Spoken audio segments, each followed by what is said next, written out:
di SMA Islam Plus Al-Bayan Wiradesa. Kali ini saya tidak sendiri, saya bersama dengan salah seorang guru fisika dari SMA kami. Mungkin bisa diperkenalkan diri. Assalamualaikum warahmatullahi wabarakatuh. Saya Susi Susanti, saya mengajar fisika di SMA Islam Plus Al-Bayan. Ibu Susi, bagaimana kabarnya Ibu? Alhamdulillah sehat, Bu. Alhamdulillah. Kali ini kita akan adakan percakapan pra-observasi ya Ibu. Sebelum nanti saya akan amati jalannya proses pembelajaran yang akan Ibu lakukan di dalam kelas. Adapun tujuan dari dilakukannya supervisi adalah untuk mengetahui dan mengevaluasi jalannya proses pembelajaran yang akan Ibu lakukan, dan mengapa kita juga hari ini melakukan percakapan pra-observasi adalah agar Ibu ketika nanti melakukan pembelajaran bisa lebih siap dan lebih percaya diri, sehingga bisa memberikan pembelajaran yang terbaik untuk murid-muridnya. Baik, ada beberapa pertanyaan yang akan saya ajukan ya Ibu ya. Saya dimulai Ibu. Yang pertama, kira-kira tujuan pembelajaran yang ingin Ibu capai apa Bu? Untuk tujuan pembelajarannya, karena nanti ketika observasi saya akan mengajar di kelas 10, jadi materi yang akan saya angkat itu pengukuran, maka tujuan pembelajaran yang bisa dicapai itu yang pertama, siswa mampu menerapkan prinsip-prinsip pengukuran besaran fizik, ketepatan, ketelitian, dan angka penting, serta sebagainya. Seperti itu Bu. Seperti itu ya Bu. Kemudian untuk area pengembangannya, itu Susi ingin mencapai area pengembangannya seperti apa?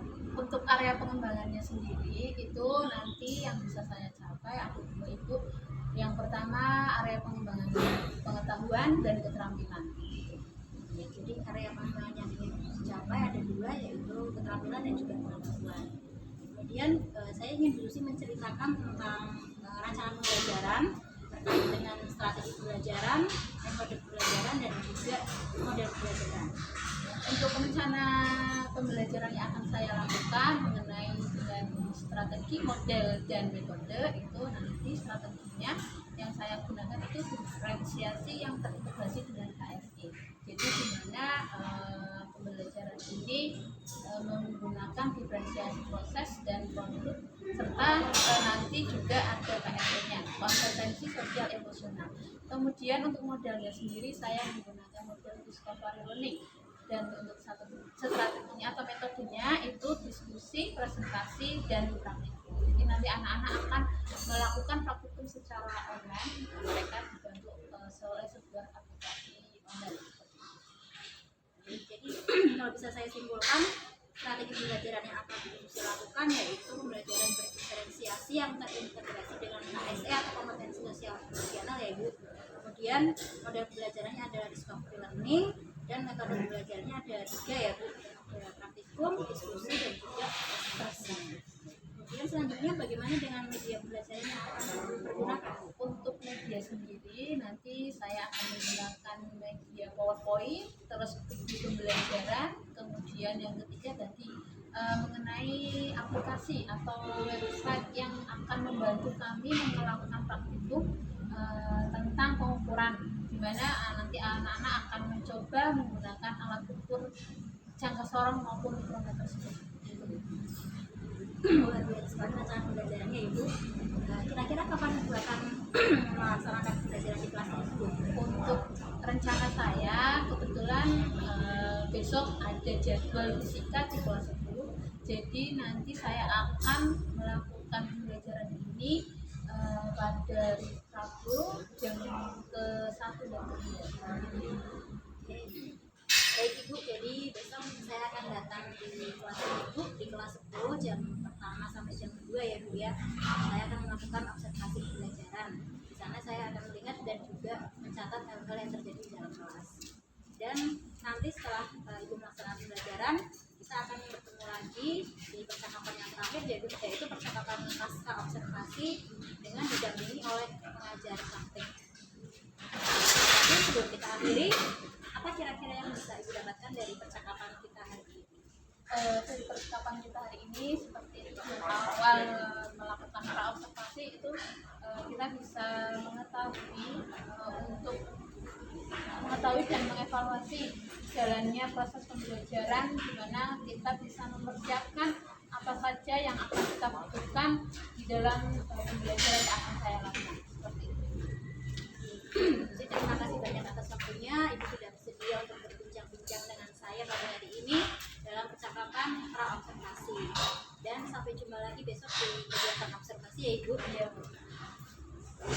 Demikian percakapan observasi kami hari ini. Sampai jumpa lagi di kegiatan observasi dan kegiatan pasca observasi. Assalamualaikum warahmatullahi wabarakatuh. Warahmatullahi wabarakatuh. Waalaikumsalam warahmatullahi wabarakatuh. Sebelum mulai pembelajaran hari ini, marilah kita berdoa menurut agama dan kepercayaan masing-masing. Silakan ketua kelas bisa disiapkan. Surat doa mulai.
Berarti si Kinanti Rizky sama Atok udah berangkat sudah berapa hari?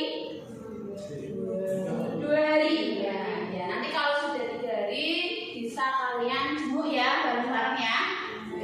Oke. Sebelum kita mulai pelajaran, saya akan membagikan yang namanya lembar kuesioner tentang tipe gaya belajar kalian. Nanti silakan diisi sesuai dengan keadaan kalian. Ya.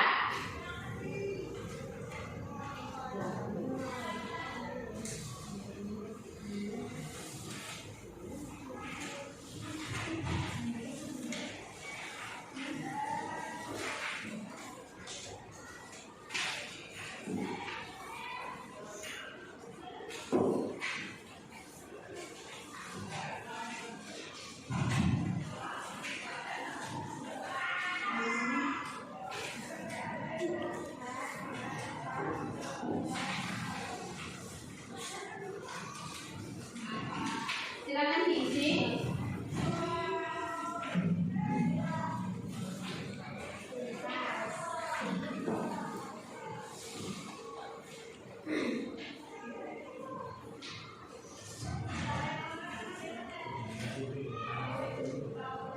Bisa disilang jawabannya sesuai dengan keadaannya.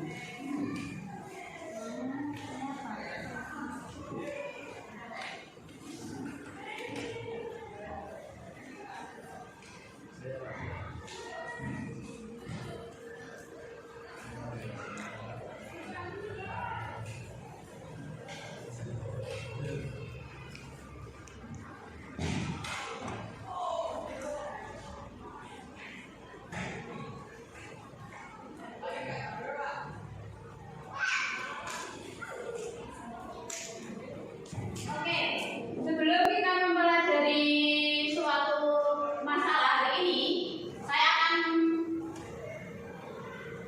akan membacakan tujuan pembelajaran hari ini. Ya, tujuan pembelajaran hari ini adalah kalian bisa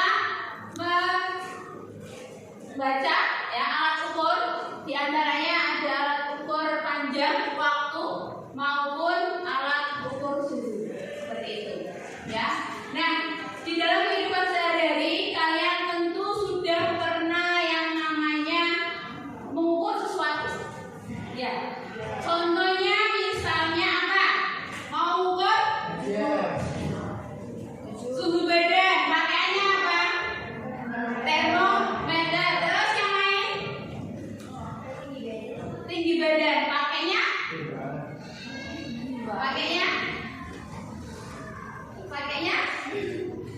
Pakainya meteran ya.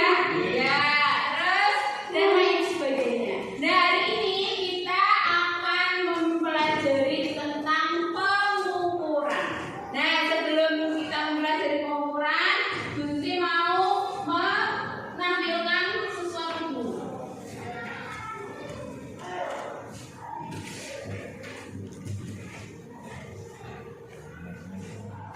Nah, jadi ya, dan kalian tidak terbawa suasana di rumah dan sebagainya.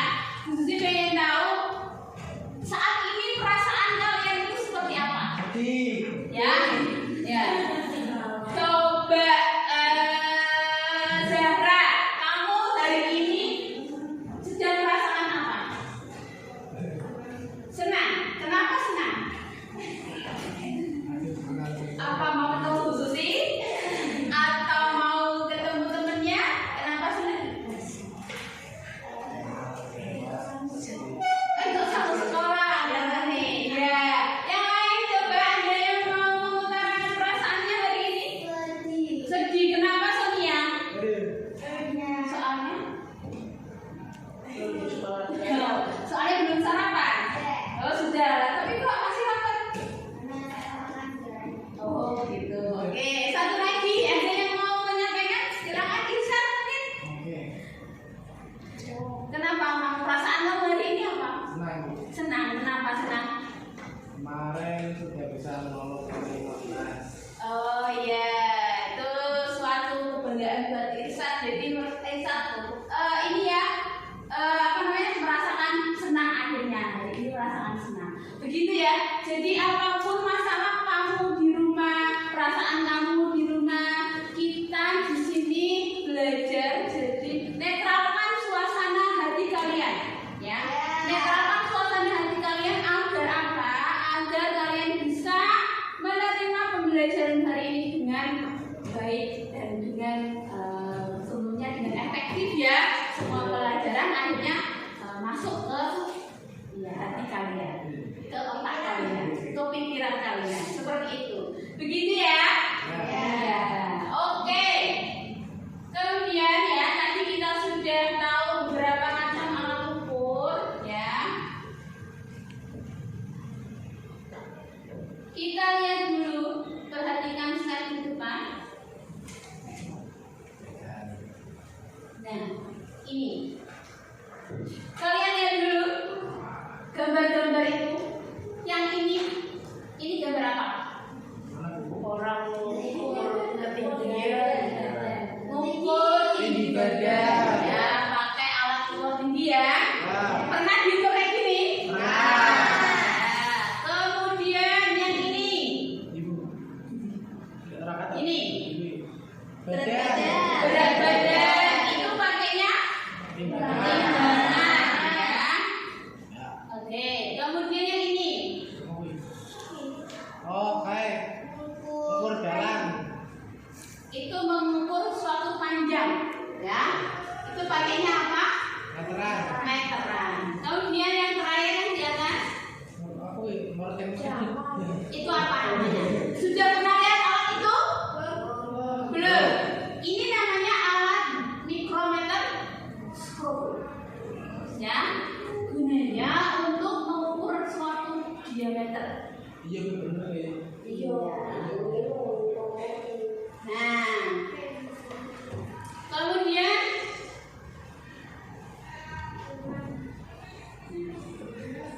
kalian pernah mau sesuatu? Pernah ya. Jadi kalau kita mau sesuatu itu berarti kita melakukan kegiatan apa? Pengukuran. Jadi ketika kita mengukur misalnya ya mau mengukur panjang buku ini ya kita pakai mistar. Nah berarti kita pengukuran itu apa pengertiannya? Iya, membandingkan suatu besaran. Begitu ya? Iya.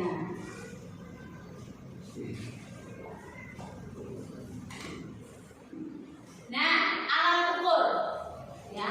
Alat ukur itu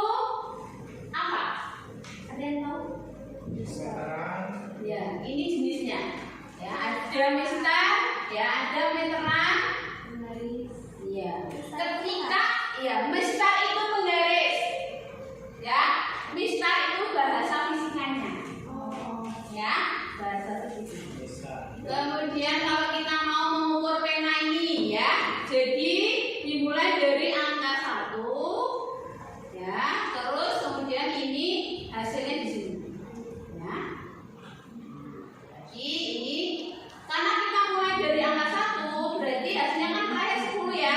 Berarti dikurangi 1 jadi 9. Nah, 0,05 ini adalah ketelitiannya. Ketelitian dari penggaris. Kemudian yang kedua ada jangka sorong. Ya. Jangka sorong ini untuk mengukur suatu ketebalan benda. Misalnya mau ukur ketebalan buku, ya. Ini bisa menggunakan jangka sorong. Ini ada bagian-bagian dari jangka sorong. Rahang pengatur garis tengah dalam skala utama, ya. Kemudian ini ada rahang pengatur garis tengah luar atau yang bawah ini namanya skala radius, yang ini skala utama. Kemudian ini adalah pengukur kedalaman.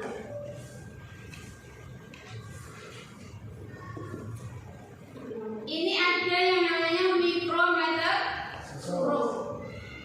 Mikrometer screw tadi untuk apa? Mengukur diameter ya. Ada bagian-bagiannya, ada poros, landasan poros ya, kemudian bingkai, kunci poros, selubung dalam, selubung luar, kalau udah. Oke. Nah, bagaimana cara untuk membaca jangka sorong dan mikrometer screw?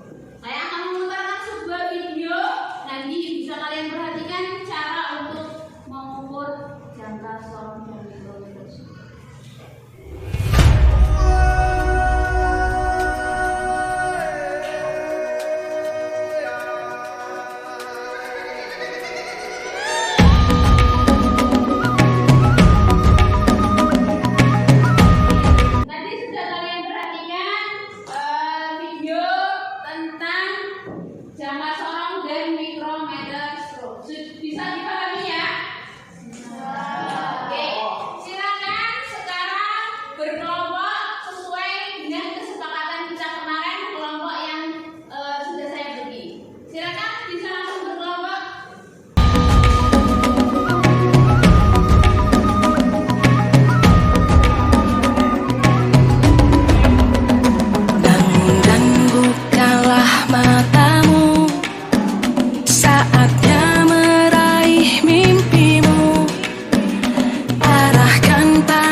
Hasil pengukuran dengan jangka sorong 1.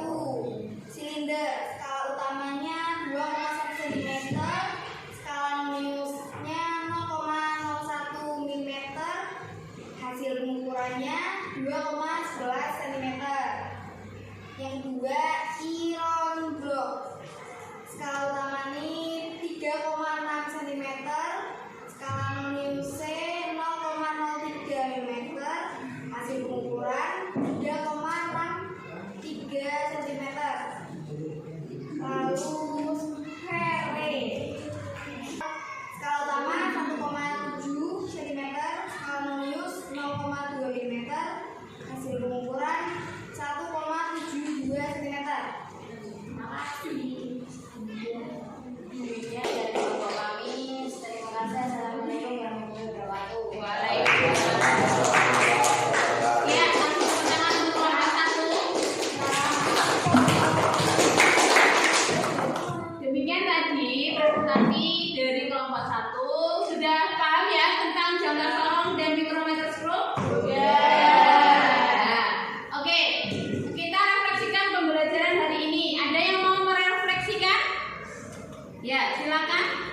Kesimpulan pembelajaran hari ini kita belajar tentang alat yaitu jangka sorong dan mikrometroskop. Ya, jangka sorong dan mikrometer screw. Ya, jadi itu kan merupakan alat ukur yang baru bagi kalian karena dulu di SMP kalian belum pernah mendapatkan yang namanya materi tentang jangka sorong dan mikrometer screw. Oke, ada pertanyaan sampai sini? Tidak ada. Kalau tidak ada, silakan nanti untuk tugas kalian di rumah kerjakan yang latihan di LKPD tadi ya. Itu merupakan tugas kelompok bagi kalian. Ya. Oke, kalau tidak ada pertanyaan, terima kasih.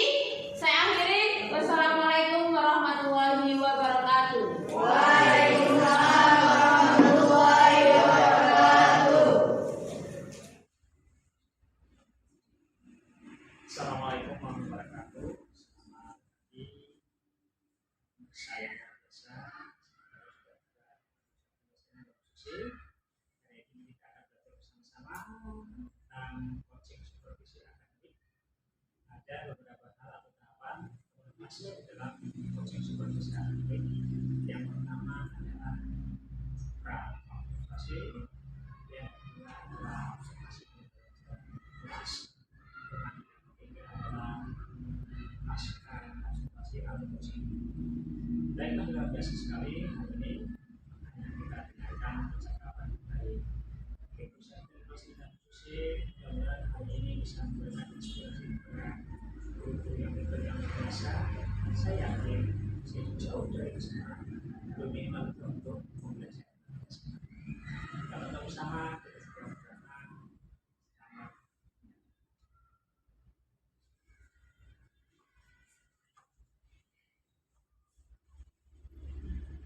Assalamualaikum warahmatullahi wabarakatuh. Perkenalkan, saya Sari Salina, calon guru penggerak angkatan 9 dari SMA Islam Besar Bendera Desa Kabupaten Pekalongan.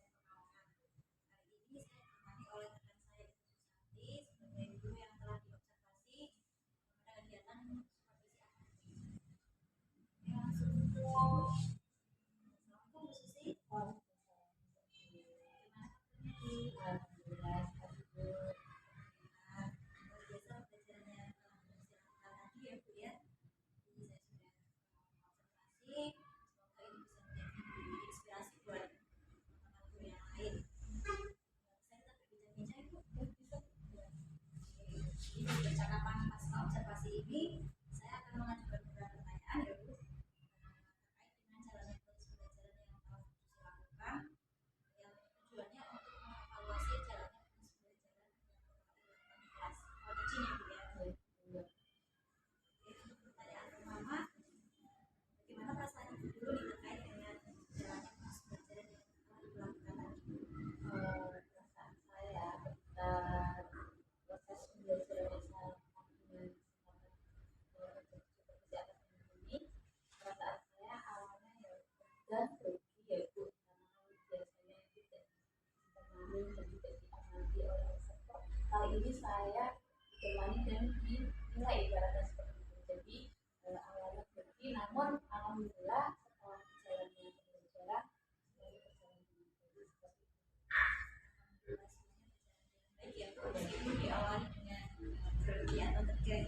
Mungkin bisa diceritakan kembali Bu, area pengembangan yang dilakukan di dalam kelas seperti apa?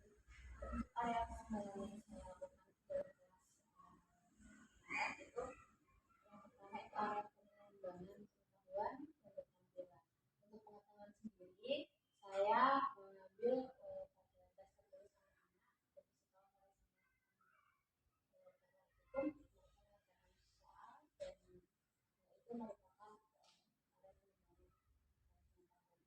Kemudian yang kedua itu ada area pengembangan keterampilan. Jadi di sini anak-anak melakukan praktikum, melakukan praktikum dengan menggunakan media atau aplikasi.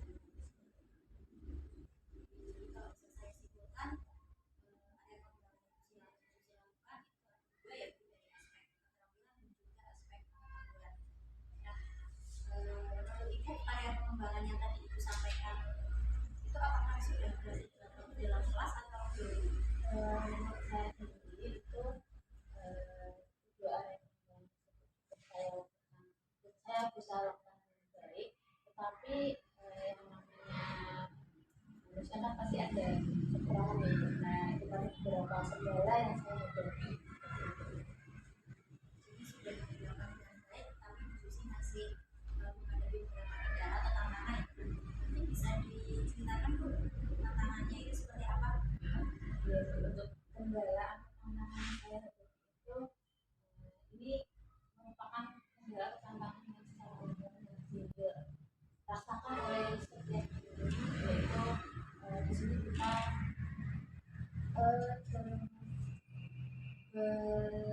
berhadapan dengan anak-anak yang mungkin kurang aktif dalam pembelajaran dan hanya satu dua anak yang melakukan pembelajaran. Jadi tantangan yang Bu Susi hadapi dan mungkin dihadapi oleh rekan-rekan Bu yang lain adalah kurang aktifnya atau kurang terlibatnya siswa dalam pembelajaran gitu ya. Menurut Bu Susi mengapa hal itu bisa terjadi? Jadi untuk hal itu terjadi karena mungkin di sini media yang saya gunakan itu karena kan online Bu, jadi anak-anak tidak bisa melakukan praktikum secara seluruhnya, ini satu dua anak. Di sini anak-anak juga tidak bisa mengetahui apa yang berlangsung secara fokus, secara real itu alat yang berbeda. Permasalahannya gitu ya. Menurut Bu Susi solusinya seperti apa Bu? Untuk solusinya ini menurut saya nanti akan saya tambahkan media yang mungkin bisa membantu anak-anak agar mereka terlibat dan bereaksi aktif di dalam pembelajaran. Dalam rencana Bu Susi ke depan ya Bu, di pembelajaran berikutnya Bu Susi akan melakukan mempersiapkan media pembelajaran yang mungkin bisa disentuh langsung oleh anak dan real ya. Nah, semoga apa yang tadi Bu Susi rencanakan bisa segera terrealisasi dan memberikan pembelajaran yang lebih baik dibandingkan dengan sebelumnya ya. Saya tunggu cerita itu nanti terkait cara belajar tadi. Gitu ya. Kira-kira kapan nih Bu Susi akan membahas terkait dengan cara pembelajaran yang tadi Ibu sampaikan? Untuk rencana saya mau ini kebetulan kan sekarang mau buat PTS dan sebagainya. Jadi mungkin setelah itu secepatnya akan saya lakukan perubahan untuk pembelajaran yang saya Maka ya Bu, saya tunggu cerita berikutnya. Terima kasih atas jawaban-jawaban dari Bu Susi. Terima kasih juga atas waktunya. Semoga apa yang sudah Bu Susi rencanakan bisa segera terrealisasi. Selanjutnya, mungkin saya kembali luar biasa tahap dari diskusi. Ini adalah para pemirsa dari bersama, kita saksikan bersama alur kesempatan masalah semuanya luar biasa. Semua sudah merangkum sudah satu bagaimana cara coachingnya, hanya dengan memaksimalkan potensi. Saya yakin sekarang cukup berbeda, tapi ini adalah salah satu contoh untuk memberikan pelaksanaan pemikiran dan pengembangan. Mudah-mudahan berhasil dan bisa makin segera. Sekali lagi, Assalamualaikum warahmatullahi wabarakatuh.